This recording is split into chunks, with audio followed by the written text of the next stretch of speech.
Welcome to the Martial Arts Mind podcast. Welcome back to the Martial Arts Mind podcast. Thank you very much for joining us. We have a very interesting topic today, which Shihan Jean Dunn is going to introduce for us. Something that comes up for us a lot. We've been receiving a lot of questions about it, based around some of the Facebook posts that we've been doing and some of the conversations we've been having. So, do you want to tell everybody what we're talking about today? Sure.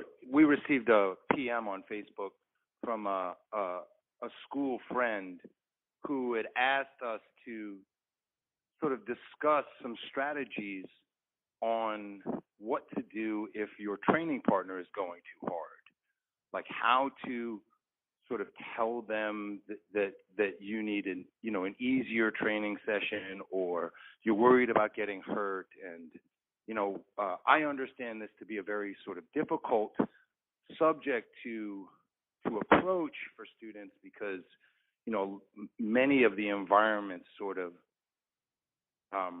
subtly suggest that kind of dialogue is frowned upon, that, hard training is the only training, or that, this sort of rugged approach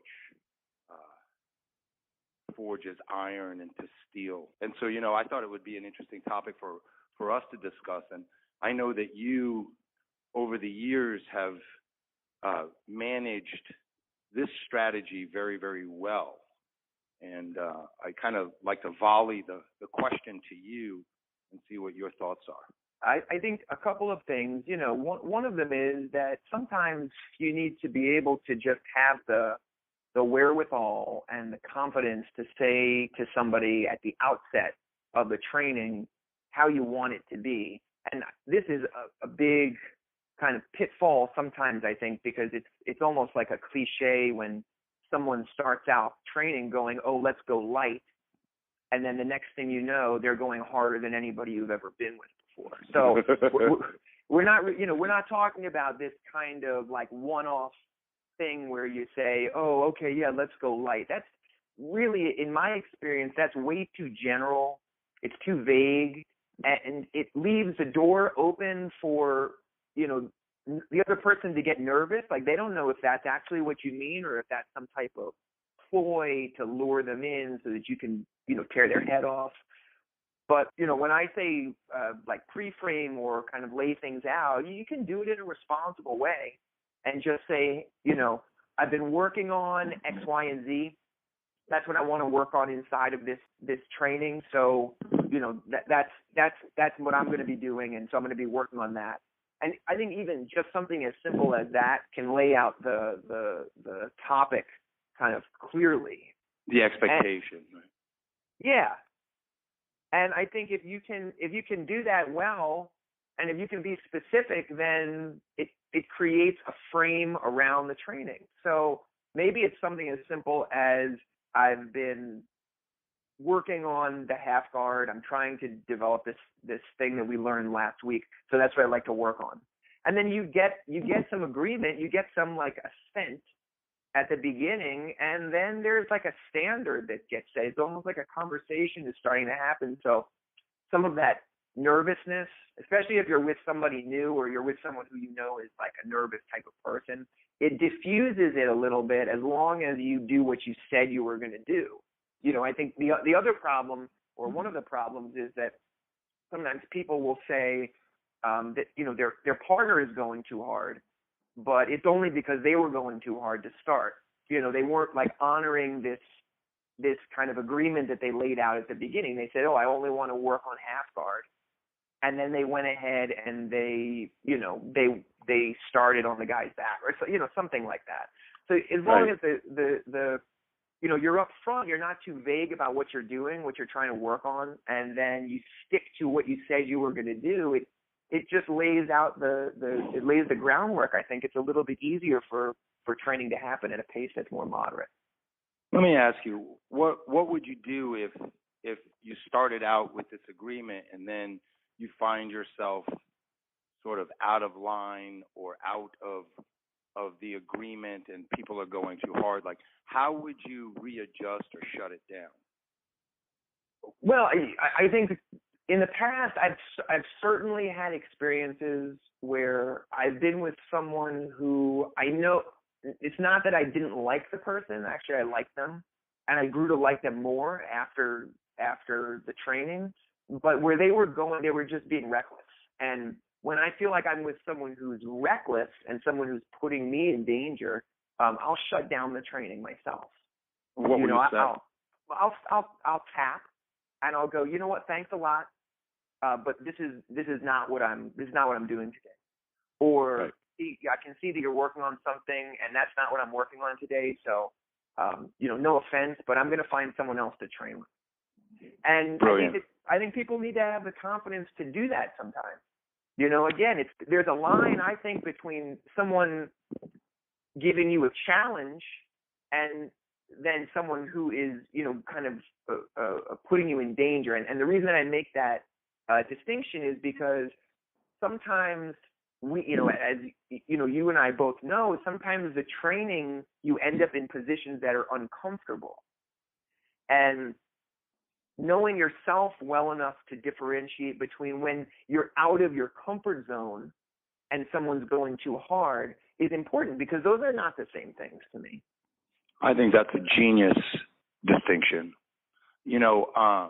Before the call, you and I are discussing that this is actually a larger problem. Yeah. That yeah. It points to a sort of a cultural issue inside of the school. And, one of the things I hear you saying is that, the student has to have confidence to be able to articulate their expectations and manage their own safety. Right. And one of the things that is problematic for me is that, and I think that junior students feel this, is that they really, they want to say something, but then they're sort of either ridiculed or thought of as a poor training partner, or, being edged out. And if that's the case, what's your response? It's a tough situation, and I think you may not actually know, or you may not be aware as a student that you're in that environment until something like this happens, where you go, oh, wait a second. How is it that I can't feel comfortable, telling someone when, they're about to knock my teeth out, I'm ridiculed for that, or I'm looked down on because no one else is prioritizing my safety. And then when I try to prioritize my safety, I get ridiculed because it's like I'm weak, or I'm not subjecting myself to the same bad training that other people are subjecting themselves to around me. So I think it is troubling. And sometimes, the student needs to recruit the help of the instructor. It's not all the time, and it doesn't need to be in public. It can be a private conversation where you bring this challenge up, saying something like trying to work on X, Y, and Z, and I feel like every partner I'm with just kind of takes, trying to take my head off. And that's not a license, I would say, to complain, but it is a license to bring up a question, especially when it returns back to progress, your progress as a martial artist, with the instructor. Because ultimately, like you were saying, the culture of the environment there will either be space for people to learn and grow, or there will just kind of be going along with the program. And sometimes if the program is putting you at risk, you can't go along with it. Yeah, I really wish that students would have an alternative in jiu-jitsu. It seems like the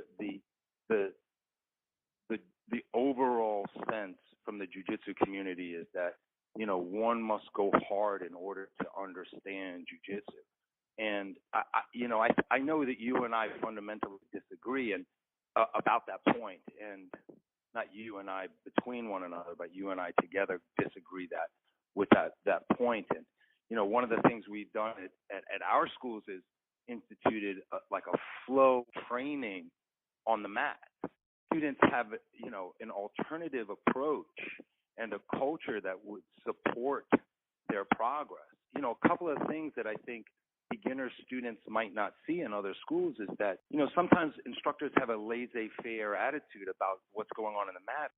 Their ego, the instructor's ego, is so sort of caught up in, the tournament scene and the one or two champions that are in the school, and, just gearing the classroom and all the participants to support the progress of the few, and it's really kind of sad for me. One of the concerns I think that you and I both share is that the general sense from the jiu-jitsu community is that this is a kind of wrong way. And I don't know about other people, but I know that I want to be doing jiu-jitsu when I'm 60 and 70, and to arrive in that place in a safe sort of condition, or is minimizing the injuries is a goal. Suffice it to say that there are a bunch of things, there may be things going on behind the scenes, as you were saying, like that are not even related to what's going on the mat or what's going on with the student's progress. There might be these other structural issues operating. And I think when that happens, and it's echoing what I was saying before, but when that happens, the student needs, if you're the student and you find yourself in that type of environment, you realize you're there, you do need to take responsibility for your own safety. And that may mean making better decisions, or that may mean having these types of conversations, or it may mean exploring alternatives. Because, that ultimately, if you're a broken kind of person, jiu-jitsu is over for you. Martial arts is over for you if you're broken. And that's really the sad part. And, I was indoctrinated in a very tough way, like coming up in the 1990s. And, I was the number one violator of this problem. And it took me so many years and so many injuries to sort of get the message. And, shamefully, I arrive now, and we're really trying to give the jiu-jitsu community, an alternative approach. If I can just add a quick coda, this notion that like all jiu-jitsu is the same and all jiu-jitsu schools are the same and all training is good training is nonsense to me. That there are actually better ways to practice and worse ways to practice, and it's sometimes it's painted with a broad brush. The notion of jiu-jitsu and training and all of that stuff is painted in a very kind of vague way. But people do need to know, in keeping with your last point, that not all schools, not all instructors, not all training operates from this same place.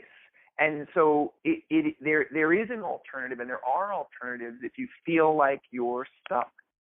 I would like to just encourage everybody, like, before you get injured, go find a school that's a safe place for you to train for the long term. And I think that a lot of people in the jiu-jitsu community lose sight that, like, students, once they get hurt, or students, once they stop at, our schools, generally they're not going to another school. They're never coming back to the martial arts. And they're losing the ability to benefit from something that's really quite fantastic for their overall health and progress. And so, like, just to sort of tie this up, if you're in an environment where these strategies that we're sort of giving you do not take hold, and you continue to feel in danger, go seek out a safe environment. Go seek out a different school where you can, you have a place to feel that your progress is supported in a sustainable way, in a long-term way. Because you and I both know, like, black belt and beyond is a profound experience. Thanks for listening, and visit us at martialartsmind.com.